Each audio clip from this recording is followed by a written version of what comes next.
வணக்கம் சொந்தங்களே. எப்பயும் போல் இன்றைக்கி வெள்ளிக்கிழமை காலையில் எந்திரிச்சேன். போய் நல்லா குளிச்சுட்டு நேராக இங்கே ஒரு அம்மன் கோயில் இருக்குது. அந்த கோயிலில் போய் இது இறக்கத்துக்காடின்னு சொல்லுவாங்க. அந்த கோயிலுக்கு அதில் போய் நல்லா சாமியை கும்பிட்டு அங்கே ஒரு 15 நிமிஷம் உட்காந்து. கூட்டம் ஜாஸ்தி, 15 நிமிஷம் தான் உட்காந்தேன். அப்புறம் அங்கேருந்து நேராக வந்தேன். நைட்டு தூக்கமே இல்லை.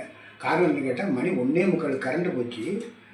2:45 தான் கரண்ட் வந்துச்சு. அந்த 1 மணி நேரம் தூக்கமே கெட்டு குடிச்சாலும் கொசு பிடுங்குது. என்ன பண்ணுறது? அப்புறம் நம்ம ரொட்டீனான வேலையை செஞ்சு தானே ஆகணும். பாருங்கள், தூக்கம் இல்லாமல் கண்ணெல்லாம் இதாக இருக்குது. சரி, கோயிலுக்கு போய்ட்டு வந்து என்னம்மா செஞ்சு வச்சுருக்கிறேன் என்ன இட்லி. இன்னைக்கு இட்லிக்கு வந்து இது வந்து என்ன சட்னி? இது அது வெங்காயம் தக்காளி கடலப்பருப்பு புளித்து வணக்கி போட்டு அந்த ஒரு சட்னி. இது பாருங்கள், இது வந்து தேங்காய் சட்னி. இதை கொஞ்சோண்டு ஊற்றிக்கிறோம். இப்போ கொஞ்சம் போட்டு சாப்பிட்றோம். சூடாக இருக்குது.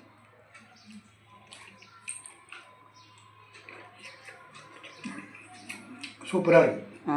நல்லா இருக்குது. நல்லா இருக்கா? டேஸ்ட்டாக இருக்குது. வந்து கண்மணின்னு ஒரு பாப்பாவுக்கு ஒரு பொண்ணுக்கு ஹாய் கண்மணி. இல்லை, ஹாய் கண்மணி, பாய். சைக்கியமாக இருக்கிறியா? நல்லா இருக்கியா? நல்லா இருக்கிறியா? தாத்தா பாட்டி ஹாய் சொல்கிறாங்க.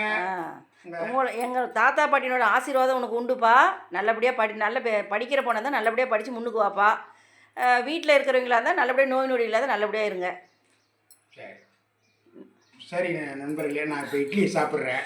நீங்கள் வந்து நாளை 11 மணிக்கு உங்களை தினம் ஒரு தகவலில் இன்றைக்கி ஒரு முக்கியமான செய்தி உங்களை சந்திக்கிறேன். பாய்.